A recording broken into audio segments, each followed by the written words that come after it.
Welcome, fellow veterans. Brian Reese here, Air Force Service Disabled Veteran and founder of VA Claims Insider, here today again with my special guest for episode number 3 of Ask the VA Raider. Why the heck is my VA claim taking so long? What is going on with the VA claims backlog? Okay, we're going to share everything that we know right now and what we see happening over the next 30, 60, 90, 180 days and into 2024. But I want to introduce my brother from another mother by the beard of Zeus, Marine Corps disabled veteran, and my brother, Darrell McDonald. Welcome to the show, buddy. Hey, everybody. How you guys doing today? Pleasure to be here, B. I always enjoy my time with you and talking about everything VA and all things VA. I did serve in the Marine Corps. I'm a Marine Corps veteran. Served in the first Gulf War. Came home. Decided I was going to become a high school teacher, so I did that for a little while. I did that for about 13 to 16 years, head football coach, and then got a little bored with that, so I decided it was time to go to work for the VA, and they had me. So I did work for the VA for 11 years. 6.5 of that I spent as a rating specialist, and I was also an instructor. And one of the best parts about being an instructor for the VA is they fly you out to. I spent most of my time in Baltimore, but they fly you out there, and you get to teach other people how to do the job, and you get to share your knowledge with other people, which is something I really enjoy doing. That's so awesome, dude. You're such a blessing to us, our whole movement, our veterans, our teammates, me personally. Y'all, this guy is so full of unbelievable knowledge. And when you think about it, I mean, he's fought on his own claim for a number of years. He was a VSR for a number of years, meaning he was the frontline VA service representative. Then he was a rating specialist. So he moved into the RVSR role for 6.5 years. And he was so good at what he did that the VA actually sent him around the country to train others on how to be a VA rating specialist. And I think it's so amazing that you're here with us and you're willing to share this knowledge. And just so everybody knows, you may think I know it all. I certainly do not. And when I have questions about VA disability, VA claims, secondary conditions, what's going on at the VA right now, this guy right here is usually my first point of contact. And I know a lot of our teammates are the same way. Darrell, I love you so much, man. And again, thanks for being here with us. I love you too, B. And being honest with you, coming here was a no-brainer. I believe in everything that this company provides. The education materials on top of the coaching, on top of the results. It's just unbelievable. Thanks, buddy. I feel that way too. Just blessed to get to still be a part of it. Right. Fellow vets, without further ado, let's jump into this. DMAC, what are you seeing out there right now in terms of the VA claims backlog? Well, I know that it's going up, and it's going to continue to go up probably through 2024. But people have to keep in mind that it isn't as bad as it used to be. All right. So I remember when I was going through mine, you could wait a year to 2 years for a decision on a simple claim. And it is better than that. I mean, right now we're looking at a turnaround time of probably around 4 or 5 months.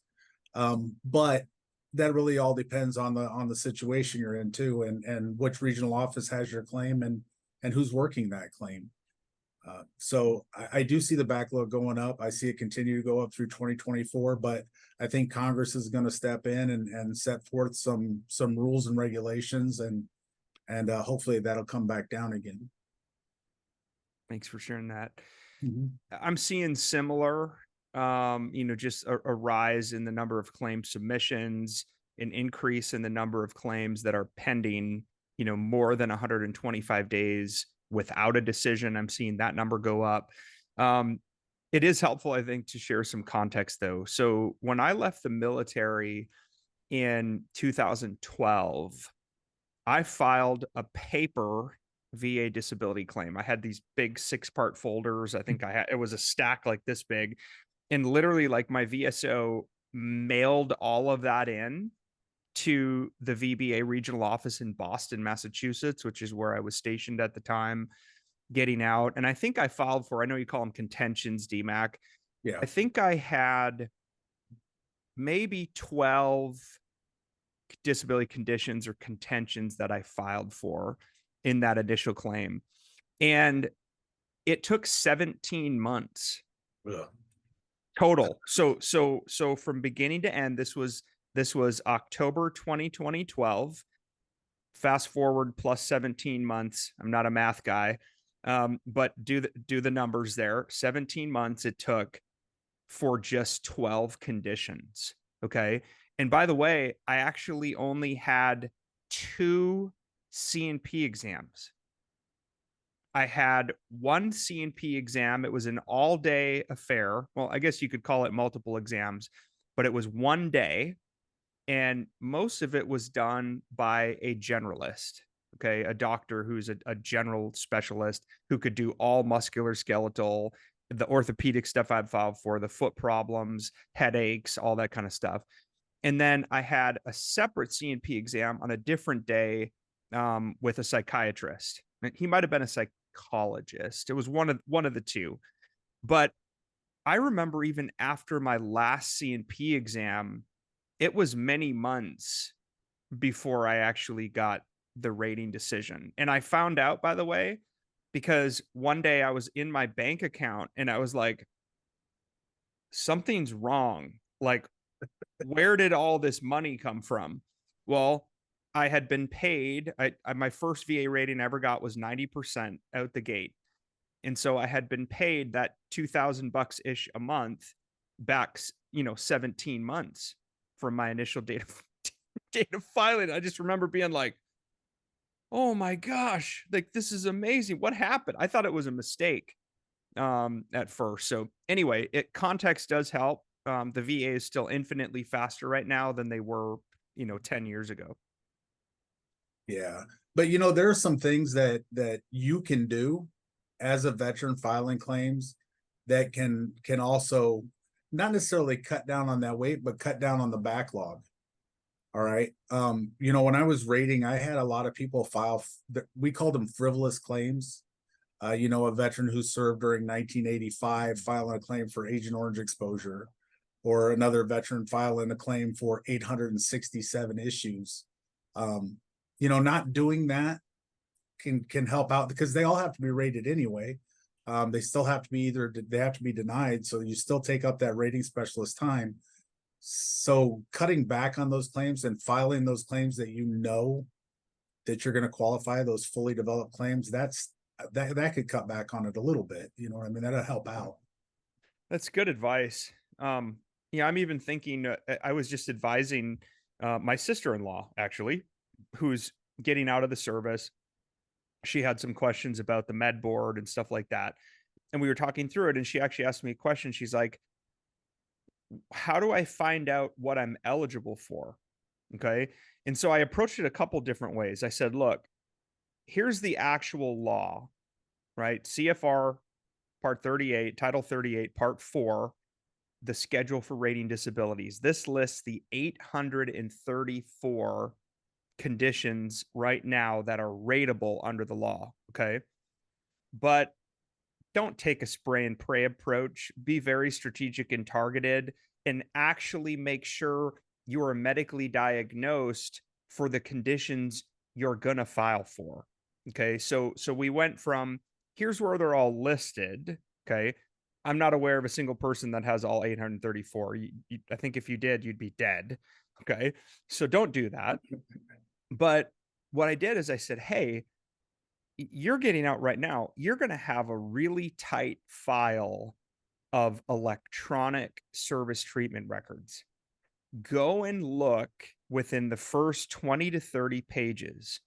You're going to see something called diagnosis summary and diagnosis history. Go and look at all the different things that you're diagnosed for, and then go head to toe, take an inventory. Do you have any of those conditions still going on? And if the answer is yes, file for them. That's how you do it. Yeah, out the gate before you get discharged, that's exactly what I would advise. Yeah, going through your service treatment records, seeing what's in there, Yeah, and then filing. Within that first year of discharge, you get what's called a general medical examination. So basically, anything that they find in there could potentially be service connected.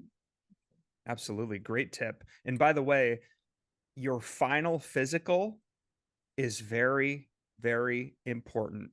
Mhm. Make sure you get one. Make sure you go. Make sure you tell who's ever doing your final physical to document everything going on with you. Nothing is too small. And by the way, do the same thing. Take a personal inventory from head to toe. All right, you know what? Let's do it right now. I'm going to do it right now. Do I have anything going on with headaches, migraine headaches, any other kind of headaches? Do I have any kind of hearing loss, tinnitus, the ringing in the ear? Do I have any ear, nose, and throat problems, eye problems, anything in the jaw, the teeth, bruxism, going down into your shoulders? Do you have any muscular, skeletal, or orthopedic issues? Any heart, lung, respiratory issues, asthma, moving down into the lower part of your body, IBS, GERD, moving into hips, back, ankle, joint pain, anything going on in your body, neck pain, sleep apnea. Okay. As you go down, reproductive system, men, erectile dysfunction, females, female sexual arousal disorder. You got any of that stuff going on? Going down into your hips, knees, knee problems, ankle issues, foot problems, plantar fasciitis, flat feet. I'm sure I missed a few. Mental health issues, okay, back in your head. Do you have anything going on? PTSD, anxiety, depression. But guys, that's how you do it. What I would recommend is literally take out a sheet of paper and go from head to toe of everything you have going on and write it down. And that's likely going to be a pretty good list of what you're going to file for. Absolutely. Now post service is when you want to start looking at that a little bit closer, because you want to make sure that either you have a primary condition that you can link to service, or you have a secondary condition that you can link to one of your primary conditions.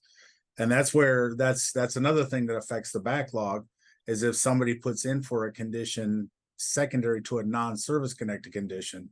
Once again, anything that's going to take the rater's time to rate it, um, and the potential for it to either be granted or denied, that's one thing that you really need to take a look at. You can't just look at it and say, well, I think I have this condition, I'm going to submit for it and see what the VA says. That's not a good approach. We talk about it all the time. Medical evidence wins claims. So if you're service connected for a back condition and you feel like you've got some radiculopathy going on, make sure you have that diagnosis before you're going after that claim. Don't waste your time, more importantly, but don't waste the rater's time either. Just make sure you have that medical evidence to support your claim. That advice is solid gold. And we see this, DMAC. I know you see it too, being a coach. Mhm. And I know you probably saw it as a rating specialist. We'll get veterans who come to us who are like, hey, I have PTSD and I have flat feet and plantar fasciitis that I'm going to file secondary to my knee pain, and I've got radiculopathy secondary to my neck issues and back pain, my lumbar issues.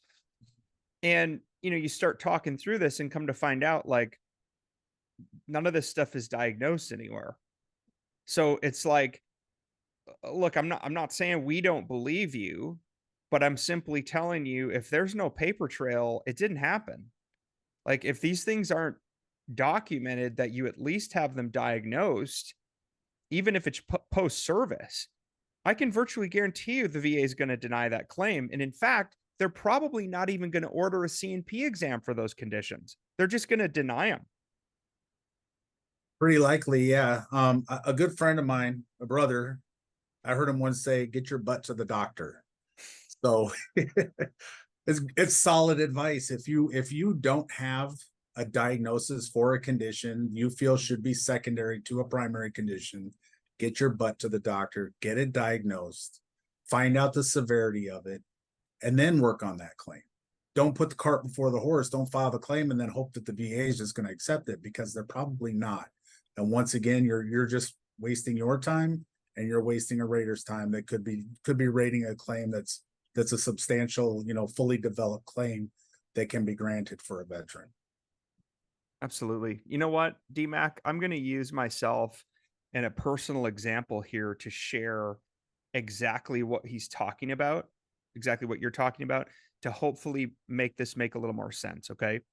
So I forget the exact year. I think it was either 2017 or 2018. Okay. Remember, I left the military in 2012. And I know I had documented stuff in my service treatment records about ankle issues and foot problems. Okay.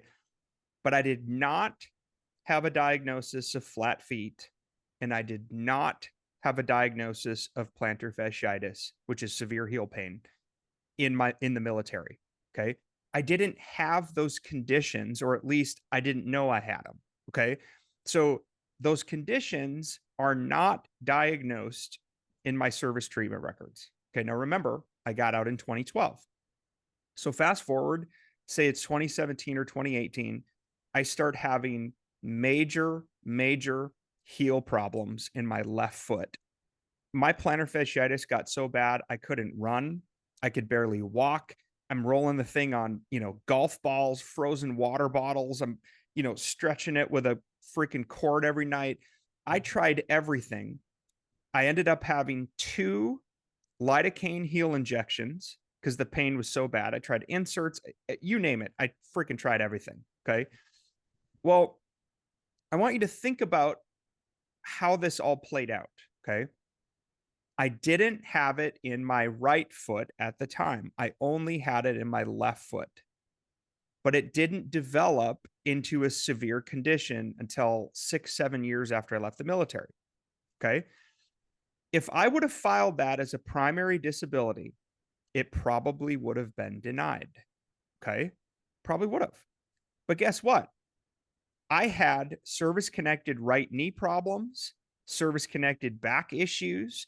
And so I'm playing this out in my brain going, how did I just out and develop this condition 6 years later? This doesn't make sense. It has to be connected to how I was walking, my gait. I was favoring the left side of my body because of my right knee issues. So I ended up going in, got the formal diagnosis of left foot severe plantar fasciitis. I got a nexus letter from a private provider, and I filed it secondary to my right knee condition. Okay. That claim got approved without a C&P exam. Okay. Now, again, I'm just sharing that as an example to help you understand that as you're thinking about your claim strategy, you need to be thinking about, am I filing for direct service connection, or is this more likely due to secondary service connection issues, whether it's cause and effect, whether it's principles of aggravation? But these types of things, those are the conversations you're going to have with a VA claims insider coach. Okay. Somebody like this guy, DMAC. Okay. They are going to help advise you on your best claim strategy. Because here's what we've learned. If you don't get your strategy right, everything you do after that doesn't matter. Chances are your claim is either going to get denied outright, or it's going to come back underrated, which we don't want for you. What does underrated mean? It means you got something, some type of disability rating, some type of monthly compensation, but not what you should have had. Okay. So again, if you need help, if you're looking for a claim strategy, if you want to work with a coach, you want to get educated, you need medical evidence, we can help you with all of those things. Okay. And by the way, you can start free, and our terms are super simple. If we don't win, you don't pay.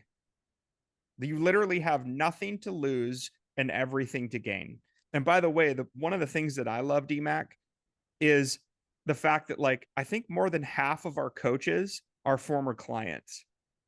which I think is so cool. Like it's like the coolest thing in the world when former clients come back and work with us and work for us to help other veterans. I love that part.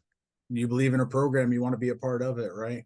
And by the way, you almost made me chuckle there. Plantar fasciitis and pes planus or flat feet directly related to Air Force service. Did you hurt yourself rolling in your chair? Is that no? I'm just kidding.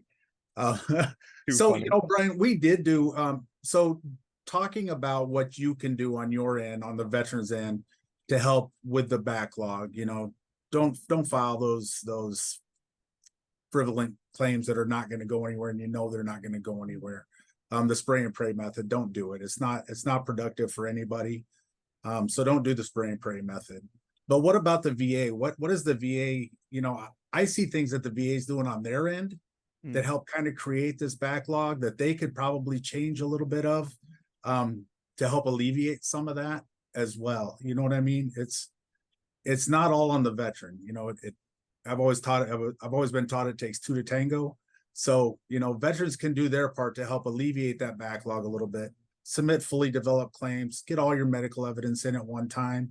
If you're submitting medical evidence after you've submitted your claim, all you're doing is delaying your claim from getting finalized because you keep pushing your claim back and pushing your claim back.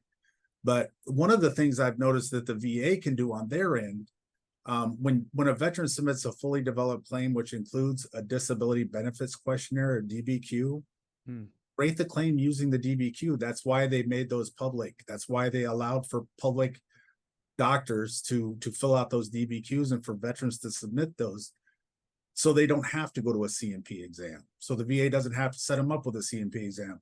You've got all the medical evidence you need to rate the claim right there. But that's not happening. What's happening now is they are still sending veterans to C&P examinations, which in turn can also add to that backlog and create that big backlog. Exactly what I'm seeing too.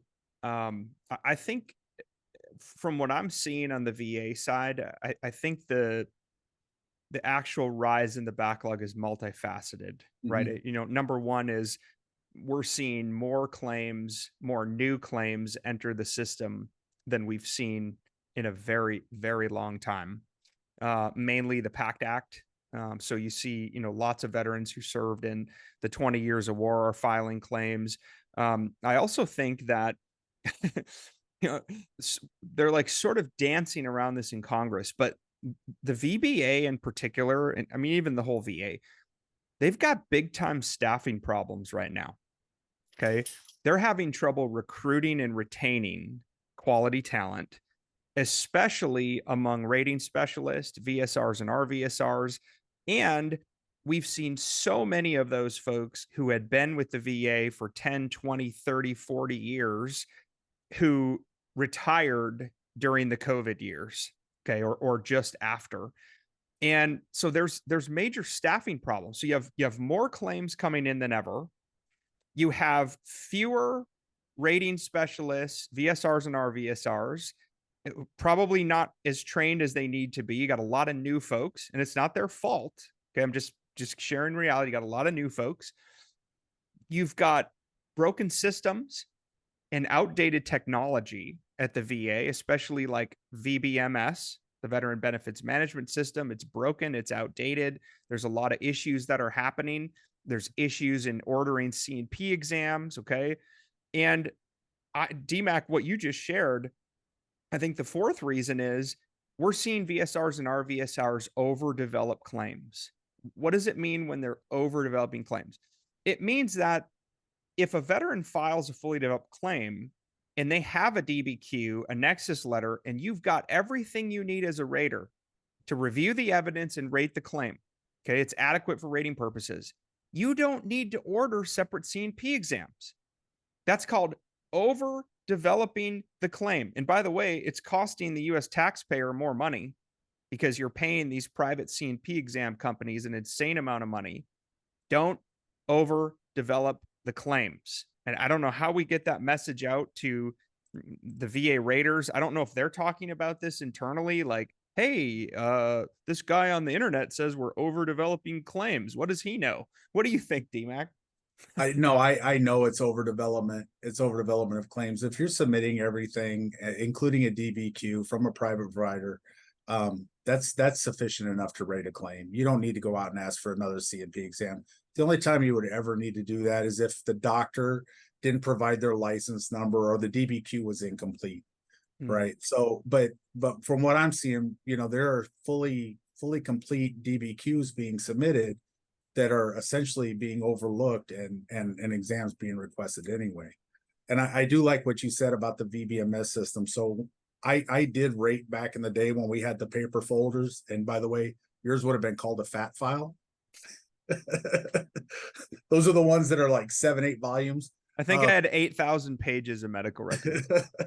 But I remember walking in my cubicle and just having files everywhere, and you'd have to thumb through them one at a time to make sure you're finding everything. And it was a big jump when the VA went to the VBMS system, although it wasn't 100% complete and ready to roll out. They went ahead and rolled it out anyway, and just to get started in the system, and then they made improvements along the way. However, when I was rating, and then when I became part of the management team afterwards, that system would go down for hours at a time, where you just couldn't access anything. It was dead in the water. So you would have to go back and you'd wait and you wait and you wait. So yeah, archaic, I would say, to say the least. And Brian, if I could hit on one more thing, I think people need to understand that the VA, when people say the VA, it actually encompasses 3 different departments. And you alluded to 2 of them, the VBA, the Benefits Administration, the VHA, which is the Hospital Administration, and then the Cemeteries Department. So when, most of the time when we're talking about the VA, we're talking specifically about the VBA. We're not really talking about the hospitals or the cemeteries at that point. Very good point. Yeah, very good point. Well, hey, we're getting ready to wrap up here. Talking about the VA claims backlog and the things that you can do to speed up your claim. Look, the VA claims backlog is a real thing, and it's going to get worse before it gets better. Hey, that's my prediction. I think it's going to get worse probably through 2024. And so if there's one thing I want y'all to take away from what we talked about today, it's that you need to be thinking very strategically if and when you do file a claim. Okay, because you got to know what you're up against. The biggest backlog we've seen in 10 plus years, and it's going to get worse. So be very strategic. Don't just spray and pray. Make sure that you're educated in the process. Understand what a C&P exam is. Understand what it means, what they're looking for. Go look at the different rating criteria by disability conditions and have a general understanding of what you might be eligible for. Okay. I'm not telling you to go to your C&P exam and rattle off, CFR 38 part 4, but you need to have a general understanding of how your symptoms are negatively impacting your life.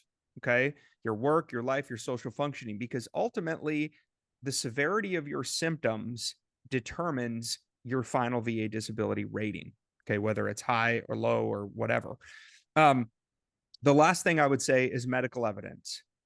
If you do nothing else right, okay, maybe you've already filed and you're like, oh crap, I wasn't strategic. I did a spray and pray approach. Okay, look, if you do nothing else right about the VA claim process, make sure you get this part right. Medical evidence. Okay. You must, at a minimum, have a medical diagnosis of a disability condition in a medical record somewhere. Service treatment records, VA medical records, private records. You got to have the diagnosis somewhere. Okay. And then I would recommend, depending on how long you've been out of service, do you need a DBQ? Do you want to get a private DBQ to help speed up your claim? Potentially avoid a C&P exam. Okay. Do you need a nexus letter to help you prove direct service connection or secondary service connection? Well, guess what? If you've been out of the military for more than a year and you haven't been constantly seeking treatment for a condition, probably need a nexus letter from a private provider if you're trying to prove service connection. Okay. So that last piece of advice that I really want you to hear, that if you do nothing else right, Get the medical evidence piece right. DMAC? I agree with that 100%. With over 1 million claims out there right now, as of August 19th, I believe there was over 1 million in the claims inventory, 1 million claims. Make sure you're submitting everything. Have everything there. Have it easy. All the medical evidence you can provide. It's a little hard for the VA to say no when you've given them everything they need and everything that you have to substantiate that claim. So do your part. Absolutely. Stick to common etiology. If you're going to file a claim, don't file a whole bunch of different stuff that's going to require 3 or 4 examinations. Common etiology, if you're going to do back and knees, all in one examination, be done with it. But make sure you have the medical evidence to provide to substantiate that claim. Someone told me one time, help them help you. Okay, look, y'all, the VBA, the VA Raiders, they're guys just like us. I mean, DMAC was one of them, Marine Corps vet. They aren't intentionally trying to deny your claim. In fact, they're trying to approve your claim. But if you don't give them what they need to approve it, they are required by law to deny it. Okay. It's very, very simple. I need y'all to truly hear that. The VA don't hate you. The VA Raiders aren't trying to deny your claim. They're trying to approve it. But you got to help them help you. Right on. All right. Fellow vets, DMAC, I appreciate you, bro. Episode 3. Ask the VA Raider, why the heck is my VA claim taking so long? What's going on with VA claims backlog? What can I do to get my claim approved faster? Before we go, fellow vets, if you need help, if you're stuck, if you're frustrated, if you're underrated, if you're sick and tired of being freaking sick and tired, you're banging your head against the wall, you know you're eligible for something, but you don't know where to start. Maybe you've filed before and you were denied. Okay. Maybe you have a rating and you didn't even realize you could go back and file for an increase. Okay. If that's you, I'm speaking to you right now. Get your butt in our #1 rated VA Claims Insider Elite program. Okay. We're going to say, let's go. I am going to pair you with a VA claim expert, one of our coaches, just like Darrell. Okay.